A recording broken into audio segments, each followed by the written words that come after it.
Welcome to Baz Travels. After driving 14,826 kilometers through 24 states and Washington, D.C., I've seen rocket launches to the Grand Canyon and Hoover Dam. I've explored Route 66, ghost towns, deserts, snow, and beaches on both coasts. From Vegas casinos to Alcatraz, the White House to Hollywood. Join me for a journey of the ordinary and the extraordinary. Loading destination.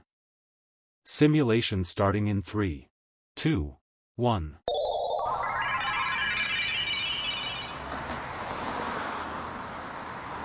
To look around, move your phone or tablet. Click and drag if on a computer or move your head if using a VR headset. Please like and subscribe. Welcome to episode 66. We're continuing our look around San Francisco. It's the start of day 3 in our adventure, and the city feels unusually calm this morning.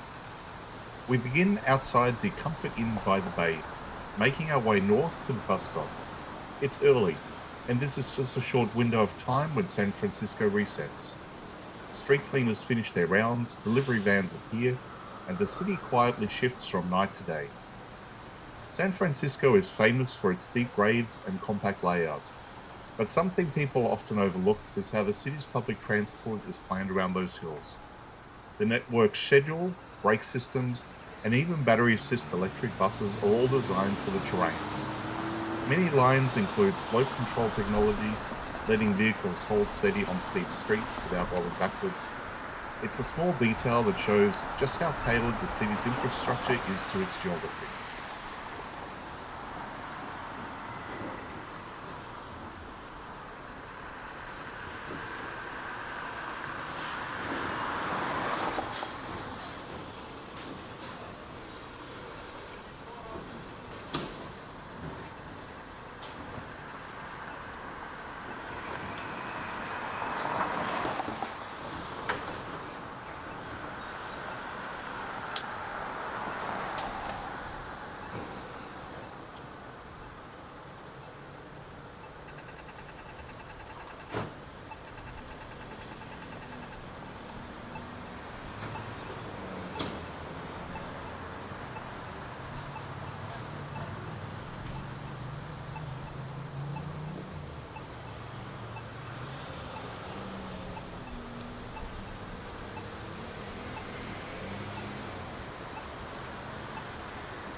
We're now back on the waterfront near Pier 41, walking east towards the piers.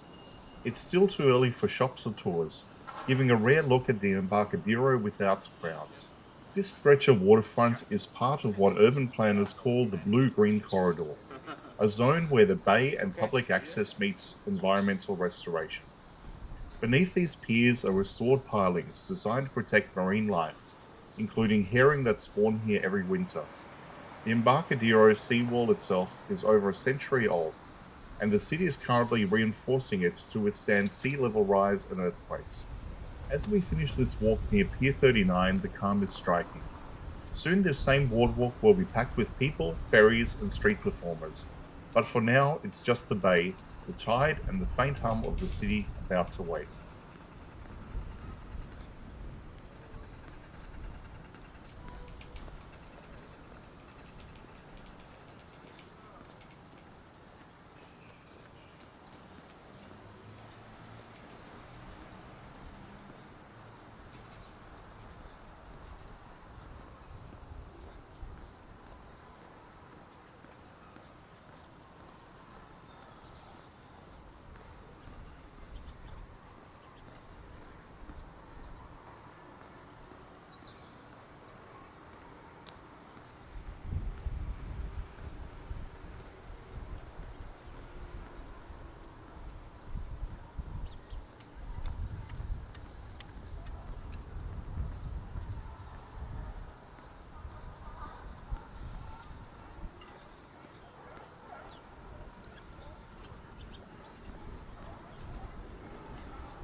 That concludes today's episode. The quiet beginning of day 3, from an early walk to the bus stop to a peaceful look at the working waterfront before San Francisco comes alive again. Simulation terminated. Please comment, like and subscribe.